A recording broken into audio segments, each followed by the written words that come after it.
Le cercle SIRH organise cette journée dans le cadre d'échanges qu'on souhaite instaurer entre différents représentants SIRH des grands groupes, que ce soit un cercle de réflexion et d'échange.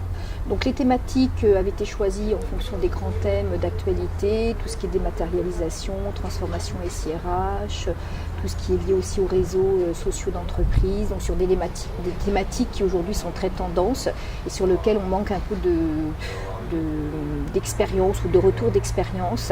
Donc on est un petit peu aussi dans la partie prospective, c'est-à-dire un peu voir les tendances futures aussi des SIRH et en quoi le SIRH va pouvoir s'inscrire dans cette tendance.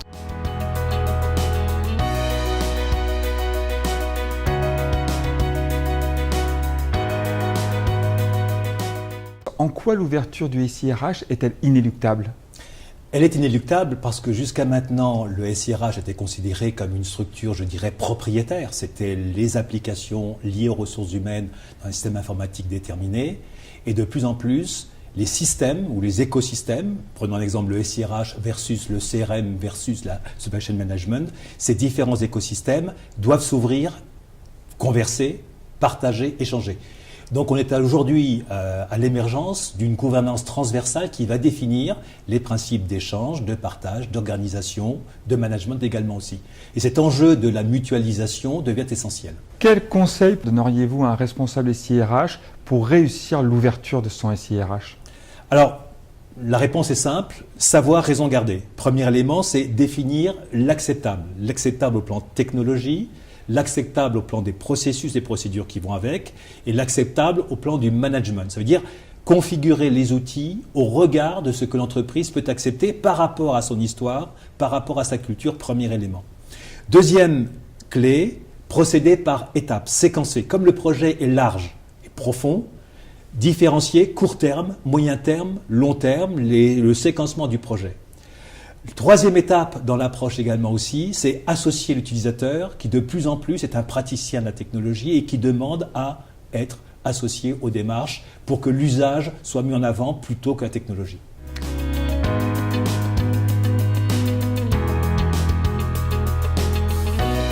Quels sont les grands conseils que vous donneriez dans le déploiement d'un SIRH à l'international ? Alors j'insisterai peut-être sur deux points.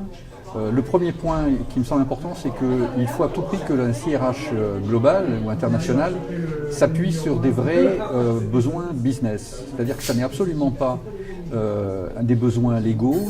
Il faut que ça soit véritablement porté par une direction générale, par des directions business, et qu'on soit capable de répondre à ces objectifs. Donc ça, c'est vraiment le premier point. Le deuxième point qui me semble important, c'est qu'il faut, dans un contexte international, c'est se tenir compte aussi des différentes cultures. On a des cultures dans des pays qui sont très différents, on a des cultures aussi liées à des acquisitions d'entreprises, et c'est un point qu'il faut anticiper dès le départ, parce que la vision du SIRH et la manière d'appréhender les SIRH vont être complètement différentes entre les différents pays. On avait un atelier sur l'informatisation des process RH, jusqu'où ne pas aller trop loin. Et donc, on a beaucoup évalué tous les impacts juridiques et les tendances de la dématérialisation, donc qui représentent quand même beaucoup de projets dans les entreprises. Donc, on a notamment beaucoup parlé de la dématérialisation du bulletin de paye, de la signature électronique et également de toute la question des documents à valeur probante. Voilà, comment je fais pour que mes documents aient une valeur probante.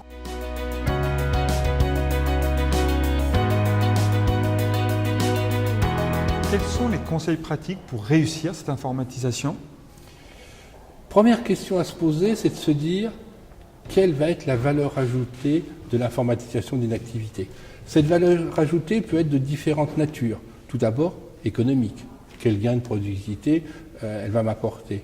Deuxièmement, de nature plus qualitative, à savoir quel est le gain qualitatif, par exemple, un processus qui sera plus sécurisé, des données qui seront plus fiables, une réponse plus adaptée à un besoin particulier d'entreprise. Donc voilà cette deuxième dimension et aussi bien évidemment le respect des contraintes légales.